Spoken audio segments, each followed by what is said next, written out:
Карасай ауданына қарасты Алматы-Бишкек тас жолының бойында жол көлік оқиғалары аз болмайтыны белгілі.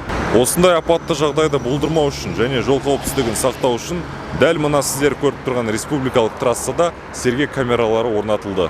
Аудандық полиция басқармасы мәліметіне сүйенсек, алдағы уақытта мұндай бақылау камераларының тағы бірнешеуі орнатылады.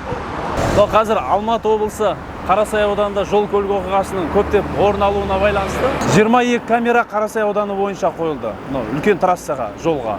Тағы 22-сін қою қазір жүргізіліп жатыр жұмыстары. Алматы облысы полиция департаментімен. Осы республикалық маңызы бар жолдарда соңғы кезде жол көлік оқиғалары көптеп орын алуда. Және оның соңында жағы ауыр жағдайларға алып келіп жатқандары да бар. Сол себептен осы камераларды қойып жұмыстар жасап жатырмыз.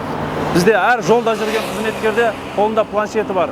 Сол планшетке түскен құқық бұзушылықтар, төлемеген айыптар болсын, арест салынған көліктер болсын, басқа да құқық бұзушылықтар камераға түсіп бізге көруге мүмкіндіктер бар. Сол жұмыстар қазіргі таңда жүргізіліп жатыр.